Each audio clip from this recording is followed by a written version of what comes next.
RPA Sur, la democratización de los medios de comunicación es nuestra divisa. En primer lugar, este es un programa especial de las claves con las FARC. Le agradezco a los negociadores de las FARC en La Habana, a Pablo Catatumbo, que es también miembro del secretariado, que estén con este programa para hablar de qué es lo que está pasando en las conversaciones de La Habana. Llevan un año ya discutiendo y ha habido casi semanalmente malentendidos. El último que se reflejó en la carta de Timochenko, y Timochenko escribe diciendo que les autoriza a ustedes para negociar, para informarle al pueblo colombiano lo que está sucediendo. Informarle exactamente qué, lo que se está discutiendo en La Habana, como lo interpretó el gobierno. No, lo que Timo ha manifestado es su interés porque el país nacional se entere de lo que está aconteciendo en la mesa. Es que la gente no sabe qué es lo que está pasando. Y entonces escucha por un lado al presidente de la República aludiendo al acuerdo, por ejemplo, en el tema de tierras, pero la gente aún no conoce en su totalidad ese acuerdo. Bueno, pero porque no está completo, tiene salvedades todavía, Sí, según entiendo. Sí, se puede decir que lo que hemos convenido es algo parcial. Hay unas salvedades, hay unos puntos que están todavía para retomarse su discusión más adelante. Entonces no hay, digamos, un acuerdo total en torno a ese punto. Entonces nosotros quisiéramos como explicarle un poco al país en qué estamos. No estamos violando ninguna confidencialidad. Eso no es cierto. El Acuerdo General para la Terminación del Conflicto y la construcción de una paz estable y duradera de La Habana, pues se refiere únicamente a la confidencialidad en torno a los debates que se den en la mesa, no en torno a lo que se acuerde. Y nosotros queremos hacer una discusión en torno a la guerra y la paz de cara al país. Que la gente sepa qué es lo que estamos haciendo. Bueno, pero no es mucho lo que está sabiendo porque por una parte hay poca información de parte del gobierno y por otra parte hay tal vez un exceso de intervenciones de ustedes cada vez que termina uno de los ciclos de la... Y un exceso de intervenciones, sobre todo tal como se entiende, lo está entendiendo la opinión pública, un exceso de exigencias, cada vez exigencias nuevas a cada vuelta de tuerca. Pues no, nosotros tenemos otra visión del asunto. En realidad no se trata de exigencias, se trata de propuestas que le hemos venido haciendo al país y yo sí creo que ha habido avances en este proceso. Lo que ocurre es que este es un proceso complejo, muy largo, es un proceso que involucra muchos años de confrontación, casi todos los problemas del país, y es obvio que se presenten dificultades, pero hay avances significativos. En ese punto agrario del que estábamos hablando hace un momento con Iván Márquez, pero bueno, yo creo que debemos ir en el orden de los puntos que se discuten, en el orden de la agenda acordada. Pero perdón, yo creo que, Antonio, que es justo comentarle al país que sí, evidentemente nosotros hemos hecho una cantidad de propuestas. Para la discusión de estos dos primeros puntos de la agenda, el tema de tierras y el tema de participación política, ya hemos hecho 200 propuestas mínimas. Mínimas quiere decir que no estamos haciendo un planteamiento radical, revolucionario. ¿De dónde tomamos nosotros esas propuestas? De los foros, de lo que dice la gente, de lo que dicen las organizaciones sociales y políticas de este país.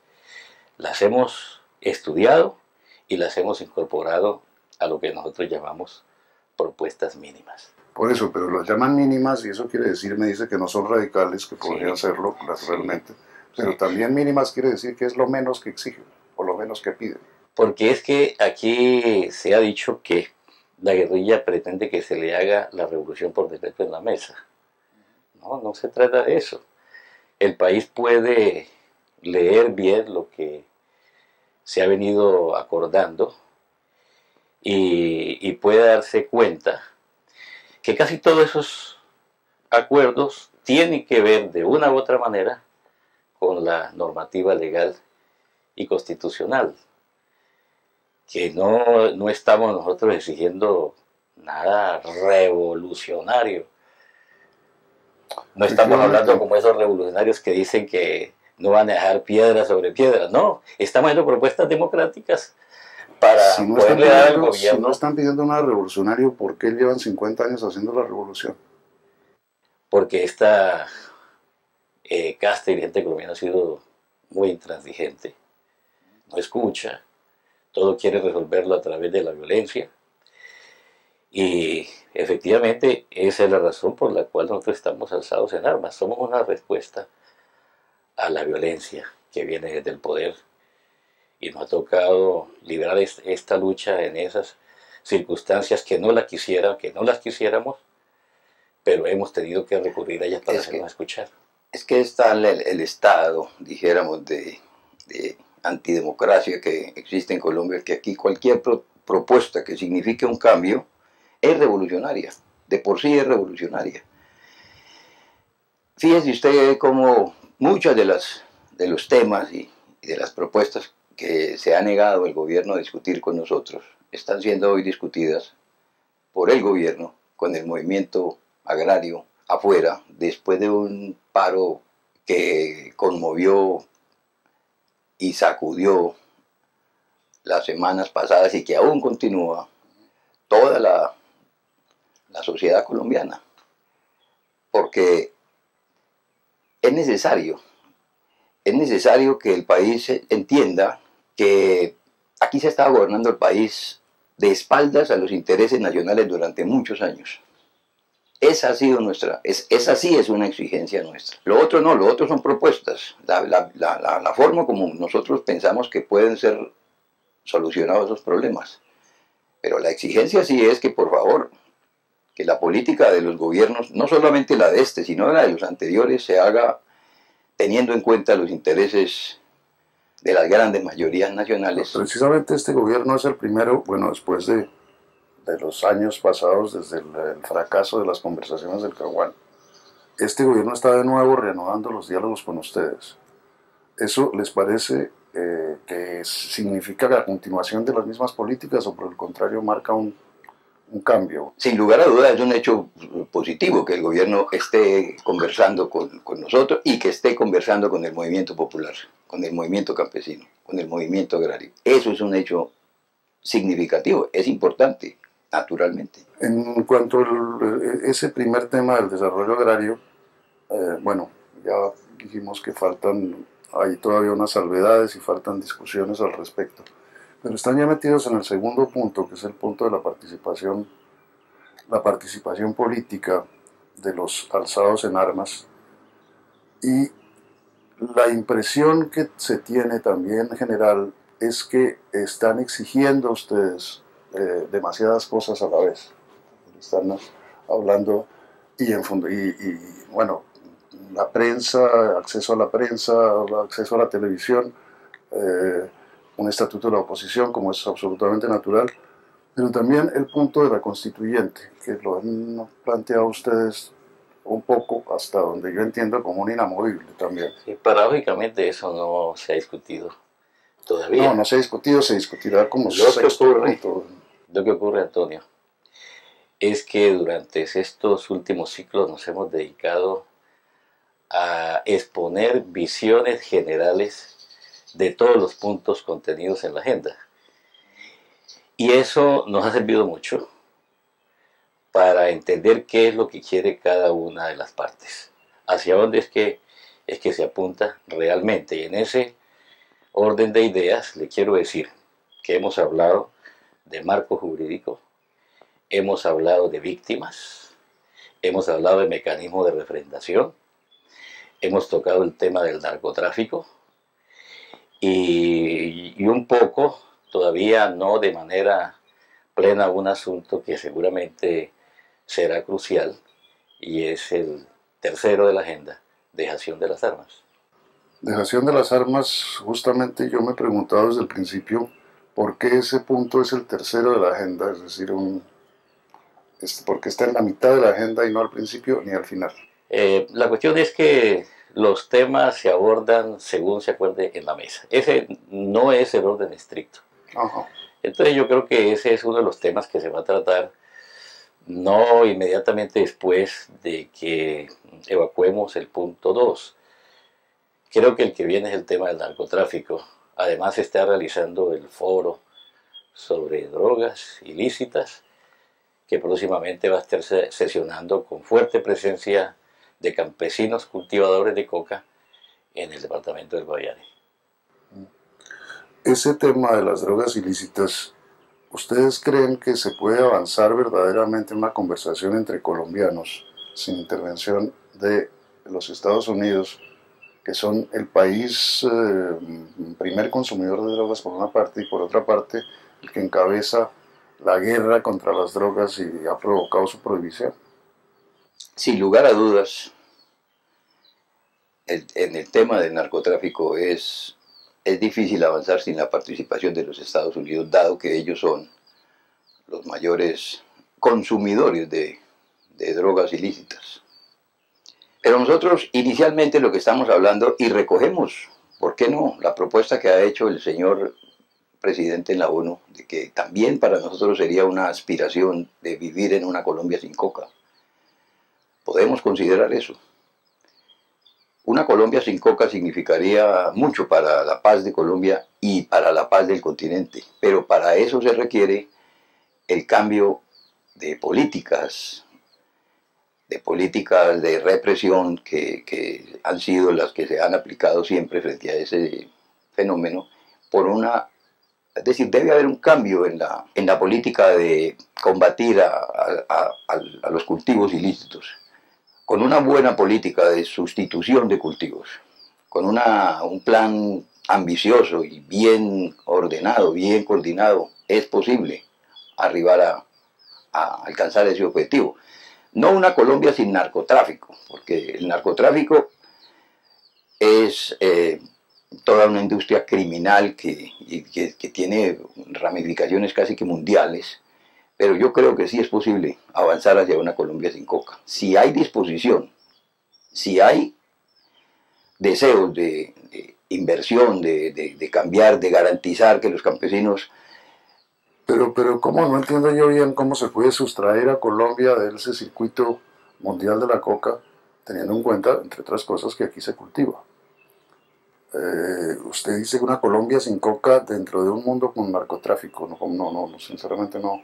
Es que el fenómeno del narcotráfico aquí en Colombia se inicia es debido a todas las contradicciones que existen en el campo colombiano, a la inmensa pobreza, a la falta de garantías para los campesinos, a la falta de vías, a la no existencia de una política agraria que garantice que el campesino pueda cultivar productos que sean lícitos, que le garanticen la subsistencia. Los campesinos llegaron a cultivar coca porque es más fácil echarse 1 kilo de coca en el bolsillo e ir a venderlo a tener que transitar con unas mulas cargadas de plátano, yuca, maíz, lo que sea, en un país en el que no hay carreteras, no hay caminos. Sí, pero también en eso ustedes han sido protectores de esos campesinos cocaleros, por una parte, y por otra parte, ustedes también extraen recursos económicos de los cultivos, y también se ha dicho muchas veces, aunque ustedes lo han negado, del comercio de las drogas. Por supuesto que somos protectores y hemos protegido a los campesinos que cultivan eso, porque viviendo en el campo, conociendo la realidad de lo que pasa en Colombia, nos hemos dado cuenta que los campesinos en algunas regiones del país no tienen otra opción. Si cultivan, centenares de veces me ha tocado ver que campesinos que siembran matas de maíz o de cacao o de plátano y francamente se arruinan. Se arruinan porque su producto no tiene mercado, porque los precios no les permiten a ellos tener una rentabilidad. Esa falencia es lo que hizo que la gente tuviera que recurrir a sembrar coca.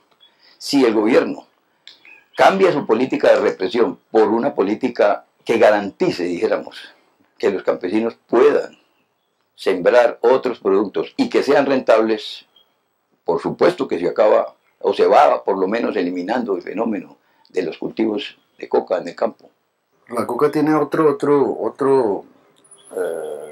punto importante, que es el caso, ustedes, la cúpula de las FARC, están siendo pedidos en extradición por los Estados Unidos, como en el caso de Simón Trinidad, pero todos ustedes dos en particular. Por eso vuelvo yo a la intervención de la participación de los Estados Unidos en ese punto del diálogo. ¿Cómo la ven ustedes? Los Estados Unidos en un momento determinado y el gobierno colombiano tendrán que resolver eso. Porque la justicia colombiana no puede quedar a expensas de los intereses o de la autoridad de otro país.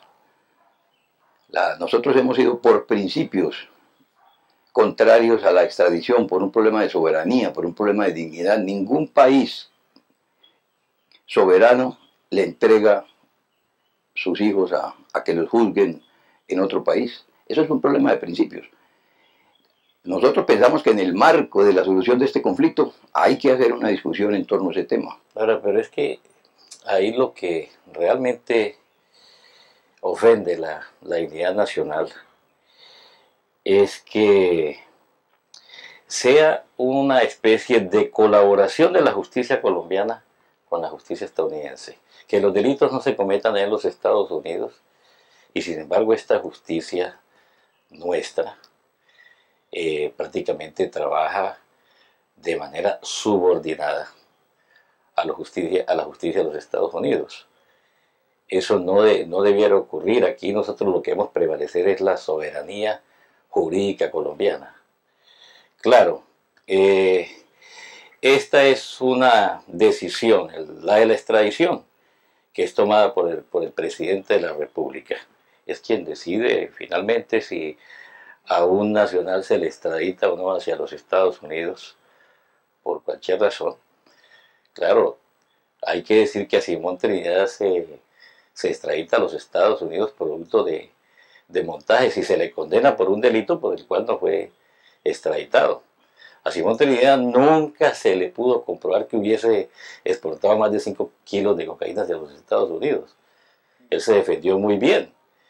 Entonces, para burlar, digamos, prohibiciones taxativas de la Constitución que dice que no se pueden extraditar nacionales por razones políticas, se inventan todas estas cosas para poder extraditar. Sí, pero bueno, eso es una consecuencia, simplemente una consecuencia, no es lo importante la extradición en sí, sino que la extradición es consecuencia de la aceptación o el sometimiento de los gobiernos de Colombia a las instrucciones de los Estados Unidos en todo lo que se refiere a la política de las drogas. Y no debiera ser así, aquí debiera prevalecer en la soberanía. No debiera ser así, estoy completamente de acuerdo con usted, pero ¿cómo se cambia eso? Simplemente, no simplemente diciéndolo, ni simplemente imponiéndolo por la fuerza de las armas.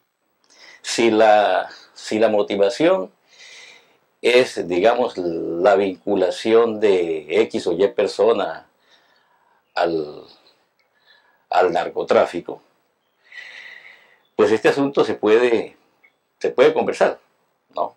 Pablo decía que nosotros estamos dispuestos a buscar, trabajar, porque tengamos una Colombia sin coca en este país. Estamos dispuestos, digo yo, a cooperar para resolver definitivamente el problema del narcotráfico. Si usted recuerda bien, Antonio, Manuel Marulanda Vélez hizo una propuesta muy interesante, desechada en su momento, propuesta que él difundió a raíz de las audiencias públicas sobre cultivos ilícitos en la zona de San Vicente del Caguán, la audiencia pública internacional, usted recuerda. Marulanda decía que nosotros estábamos dispuestos a impulsar esa iniciativa en las regiones campesinas. Para decirle al campesino que si había un plan de desarrollo que el Estado iba a hacer presencia con obras que sacaran a esa gente del atraso, del abandono, y hubiesen créditos y se le presentaran alternativas como una sustitución de cultivos realmente viables y rentables. Porque si usted le dice a un campesino, deje de sembrar coca para sembrar maíz, como decía Pablo, sale costándole mucho más el flete que el costo del producto. Entonces al campesino hay que presentarle alternativas. Hay que decirle, por ejemplo, mire, si usted siembra una hectárea de caucho, va a tener la misma rentabilidad que si sembrara una hectárea de coca. Iván, no nos pongamos en el detalle de cómo se siembra una hectárea de piña, una hectárea de coca, porque y creo que de todas maneras vamos a hacer una pausa de un par de minutos. Ya.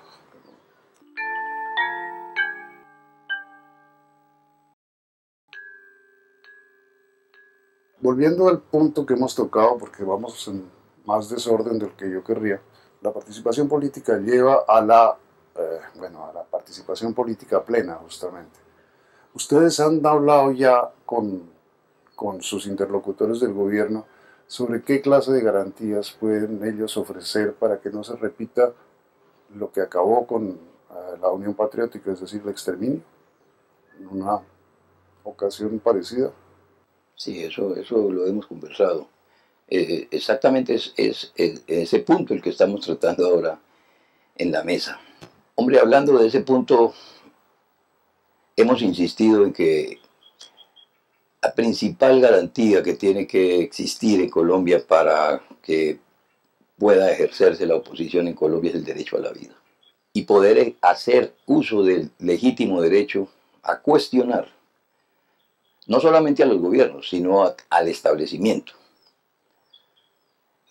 En Colombia, durante muchos años, ese derecho le ha sido negado a la verdadera oposición.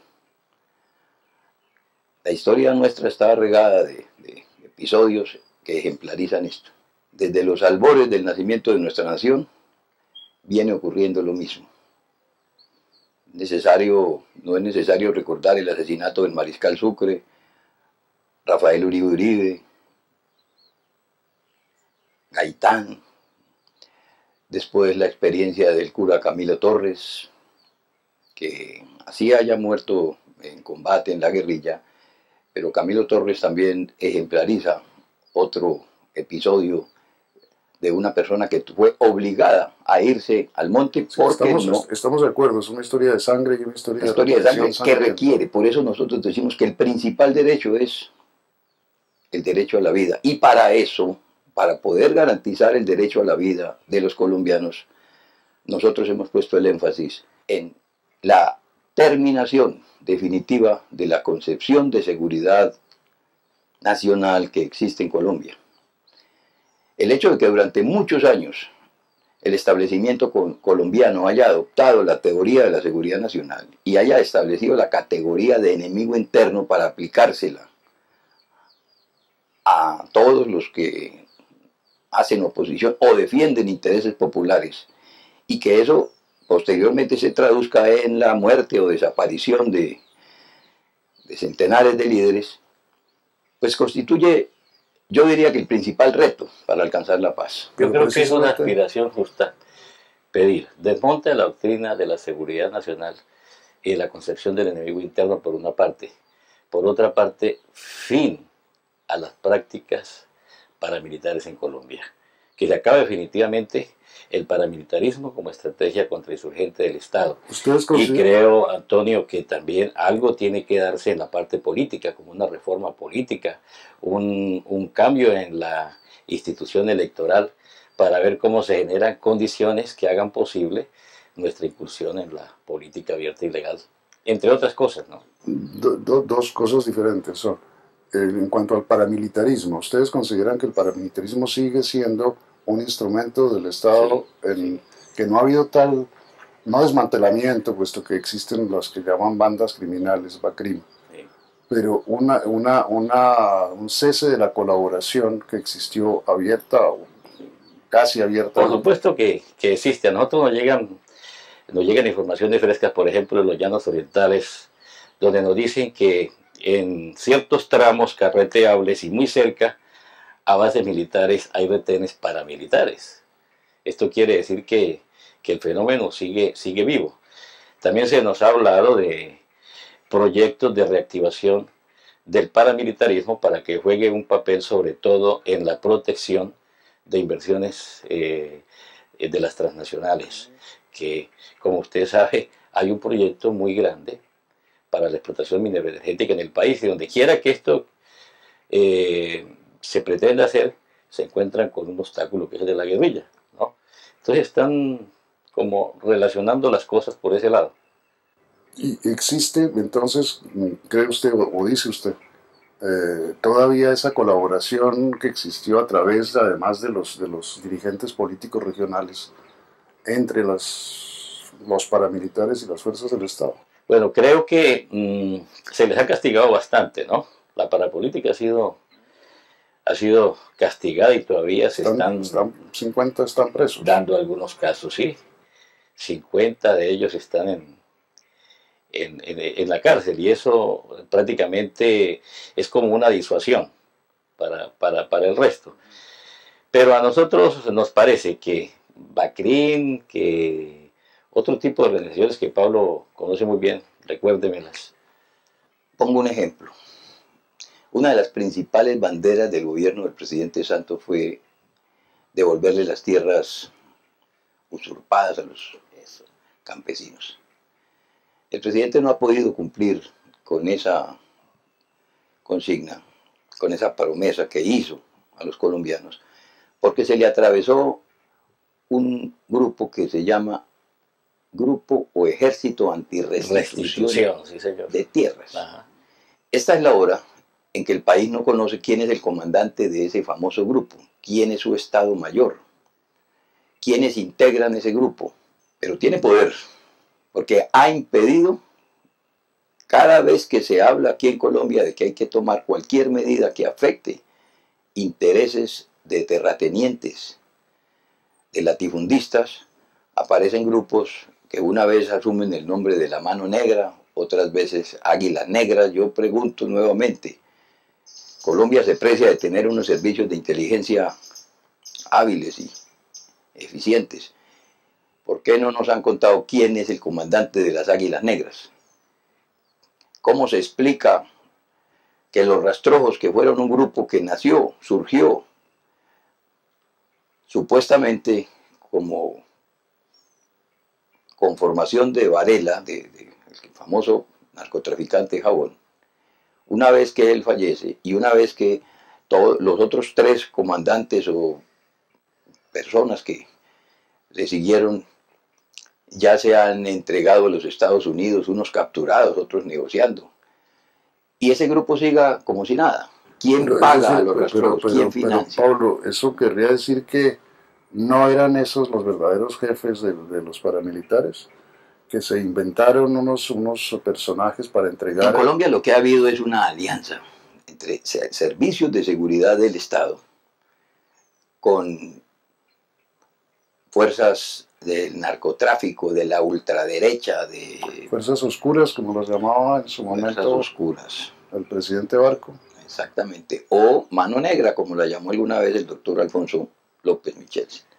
Pero eso tiene un origen, que solamente con el tiempo, ¿cuánto tiempo duró el gobierno de Uribe negando que el DAS era un antro de corrupción y de alianza con el paramilitarismo, que era donde se metían, si no las órdenes, sí se proporcionaba la inteligencia para que se asesinara a líderes de oposición? Pero Pablo, por ejemplo, usted está hablando del DAS, el DAS fue disuelto y en teoría las tareas de inteligencia se le pasaron a la Policía Nacional, cuando el comandante de la Policía Nacional era el general Oscar Naranjo, que está ahora en la mesa de La Habana y está discutiendo con ustedes. No sé qué tanto ha participado hasta ahora el general Naranjo, pero antes existió la Brigada 20, el VINCI. El VINCI, naturalmente, pero quiero decir, ¿ustedes creen que eso continúe exactamente igual?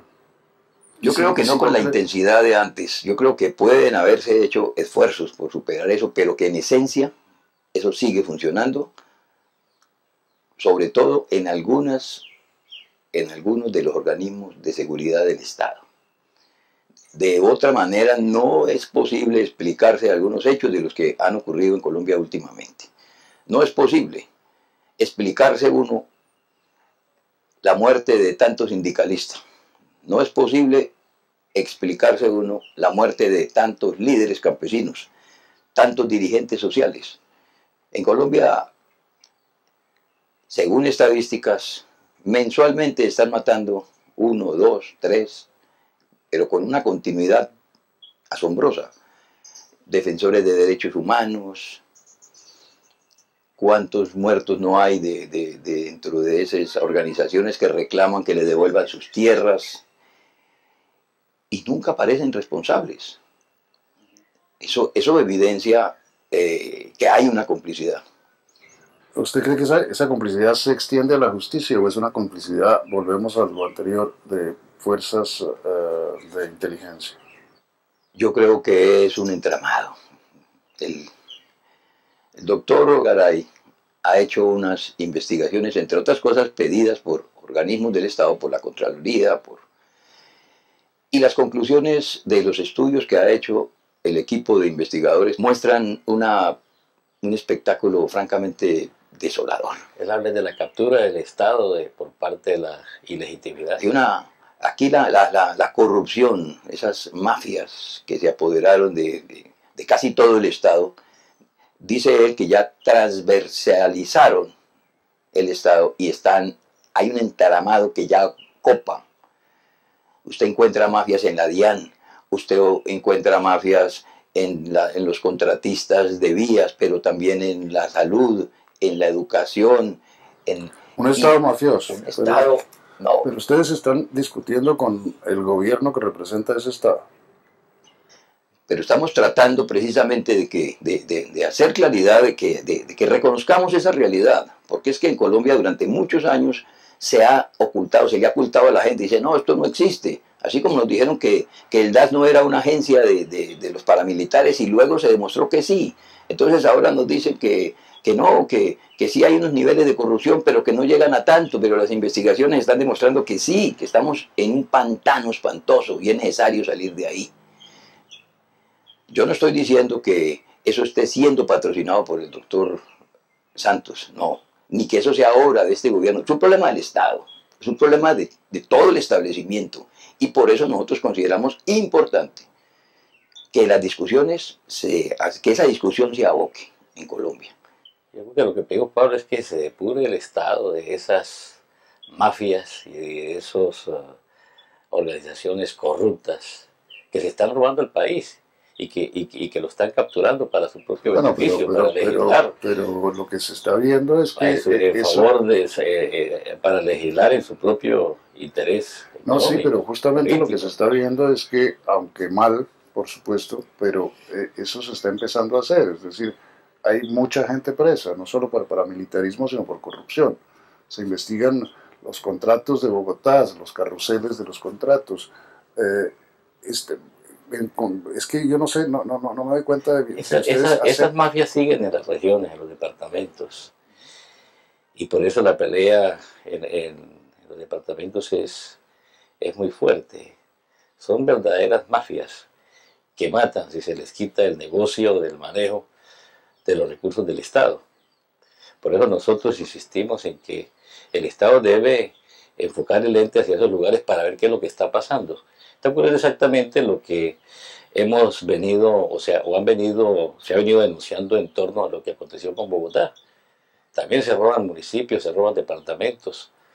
Los fondos del Estado se desvían hacia intereses personales. Esas cosas hay que combatirlas. Y es lo que estamos pidiendo al Estado, poner fin pues a estas prácticas para que realmente sea creíble, los gobiernos tengan más respaldo. Porque si eso no es así, lo que se avanza es en el desprestigio. Por supuesto que hay que avanzar también en la discusión sobre lo que nosotros y el gobierno hemos llamado el estatuto de la oposición. Pero fíjese usted, en la Constitución del 91, hace 20 y pico de años, se consignó que era necesario establecer un estatuto y vamos 25 años y no lo han hecho. Eso es lo que ha permitido que tengamos nosotros unas elecciones que francamente no reflejan transparencia. Hemos solicitado que haya una reforma en el Código Electoral. Hace un minuto también hablaba Iván Márquez exactamente de eso, las reformas electorales necesarias. Y por eso les decía yo antes que la impresión que se tiene es que ustedes están reclamando una lista de mercado exhaustiva para un poco lo que llamaban en su momento los paramilitares refundar la patria. Yo no creo que se trate de eso. Se trata es de que en Colombia tengamos una discusión muy necesaria, además, entre todos los colombianos, acerca de qué tipo de democracia, qué es la democracia, cómo se aplica la democracia, cuál democracia es la que nosotros queremos, porque nosotros tenemos la impresión de que en Colombia la democracia que existe o es una caricatura de democracia o por lo menos es una democracia restringida. Se trata de eso. Este país lleva 50 años, 60 años en guerra, precisamente por eso, y nunca ha habido una verdadera discusión seria acerca de cuál es el tipo de nación que queremos los colombianos. A nosotros nos han vendido un tipo de nación, el que quiere el Fondo Monetario Internacional, el que quiere el Banco Mundial. En realidad los candidatos presidenciales cada 4 años nos repiten, ninguno propone programas propios, en realidad lo que hacen es repetir el programa que les llega del Fondo Monetario o del Banco Mundial. Si usted compara los programas de gobierno de los últimos 4 gobiernos hacia acá, se ve que no hay ninguna idea propia. Son casi copia de lo que antes se llamaba cartas de intención y ahora francamente han avanzado y ya lo que presentan son verdaderos. Eso no se lo puedo discutir porque estoy completamente de acuerdo. Es una cosa que yo he venido diciendo también desde hace muchos años. Pero yo quería decir esto, Antonio. De todas maneras, la historia de Colombia carece de momentos refundacionales. Y a Colombia en este momento está clamando a gritos porque haya cambios institucionales que hagan más digna la vida de los colombianos en todos los aspectos. Cambios en lo político, que se permita el debate, que la gente pueda hablar, que la gente pueda protestar sin que la maten. Porque fíjese lo que acabamos de ver en esta jornada de protesta nacional. 22 muertos, creo, sí, 21 muertos, más de 800 heridos, una cantidad de personas detenidas. Esto es un indicativo de que aquí no se permite que la gente se exprese, manifieste. Esto empezó con una protesta campesina, con unas causas justas realmente, porque lo que está pasando en el campo es terrible con el TLC, con los precios en los insumos. La gente tiene razón para protestar, pero también está tocando a la gente en las ciudades. Las capas medias también empiezan a movilizarse. Nosotros quedamos sorprendidos al enterarnos que por esas redes sociales se convocó a una protesta de enruanados en moto. Y eso es un indicativo que están ocurriendo cosas nuevas en Colombia, que la gente de verdad ya está cansada, como dice el presidente, ¿no? Y que requiere cambio. Lo mismo esos cacerolazos. Hacía tiempo no escuchábamos historias de cacerolazos. La gente está inconforme. Que se deja la gente hablar. Pero esa inconformidad de la gente que es evidente y que vivimos en estos días más que nunca, ¿ustedes creen que eso es una cosa que favorece los cambios, que los favorece a ustedes como organización insurgente? ¿O es que favorece los cambios? ¿O es que están viendo una especie de momento insurreccional en el país? Favorece los cambios en la medida en que la gente se moviliza por sus derechos. Eso es importante, porque si no el gobierno va a permanecer impasible, no se va a dar por aludido, solamente está adelantando unas políticas que favorecen la inversión extranjera, pero nada para los campesinos, nada para la gente en las ciudades, privatizaciones. Entonces estos problemas deben entrar a ser considerados y a resolverse, no con promesas, porque uno se pone a ver que muchas de las soluciones que da este gobierno son soluciones mediáticas. Es el momento en que el presidente o algún funcionario aparece dando declaración en el sentido de que eso se va a solucionar de esta o de aquella manera, se van a destinar tantos millones de pesos para resolver estos asuntos, pero al final no se hace absolutamente nada. Fíjense lo que ocurrió con los campesinos o con los pobladores de Gramalote, en Santander. Allá el presidente dijo que les iba a solucionar el problema, que los iba a reubicar, y hasta hoy siguen, yo no sé cuántos años después, esperando que el presidente cumpla la promesa. Y así es como se tratan de resolver los problemas en Colombia. Eso es muy irresponsable y con razón la gente se indigna y se lanza a las calles a protestar.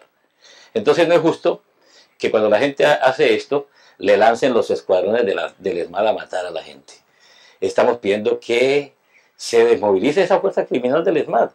Nos dicen, es que en otras partes del mundo, todos los estados tienen una fuerza antidisturbios. Pero nosotros dijimos, sí, pero no tan criminal como esta que hay aquí en Colombia. Realmente eso debiera replantearse. El gobierno debiera ver que no puede constituir fuerzas que el ESMAD es solo una de las fuerzas del Estado. Fuerzas, sí. Pero ustedes han hablado también de la necesidad de transformar todas las fuerzas del Estado, transformar también el ejército. ¿Ustedes creen que... Ojalá sea un cambio de doctrina, por ejemplo, en la seguridad nacional de que hablaba usted. Claro. Pero digamos... Pero fíjate, eso no se puede entender como un maximalismo. En realidad lo que nosotros hemos planteado frente al tema de las fuerzas militares es lo siguiente. Las fuerzas militares de Colombia tienen una concepción doctrinaria basada en una hipótesis de conflicto, de que en Colombia hay un conflicto interno. Por lo tanto, hay un enemigo interno y hay que derrotar ese enemigo interno. Y se dedicó Pablo a tanto esa tarea que se quedó atrás respecto a los ejércitos latinoamericanos, que actúan con otra concepción, con otra visión. Colombia en ese campo... La pregunta es que otros países latinoamericanos no tienen ese problema. Por eso, pero como estamos hablando de la perspectiva de que el conflicto cese, la pregunta que nosotros nos hacemos es, una vez que el conflicto se acabe en Colombia, de eso es que se trata la mesa de La Habana, vamos a acabar con el conflicto interno que tiene Colombia. Una vez que abordemos esa realidad, que ya no haya conflicto interno en Colombia, las Fuerzas Armadas es lógico que tienen que tener algunos cambios. Tienen que cambiar una vez que no haya conflicto interno en Colombia, efectivamente. En ese sentido es que nosotros hemos planteado los cambios. Y se deben reducir y todas esas cosas. Por ejemplo, pero ustedes consideran que eso debe empezar antes de que se lleguen a las conclusiones de La Habana. Claro, los acuerdos dicen que la implementación empezará una vez se dé la firma del acuerdo final y ahí vamos hablando ese tema. La implementación, según el gobierno, es algo que se da en un periodo largo. Entonces hay que esperar que esos cambios se den paulatinamente. Nosotros estamos diciendo que los cambios tienen que darse ya para que haya un entendimiento con la guerrilla. No, entendemos que eso debe ser un proceso en todos los campos que acordemos, ¿no? Por ejemplo, para el tema del latifundio, que es un problema aquí de muchos años que no se ha solucionado, no se quiere tocar el latifundio, y si no se toca el latifundio, pues el problema va a seguir en Colombia.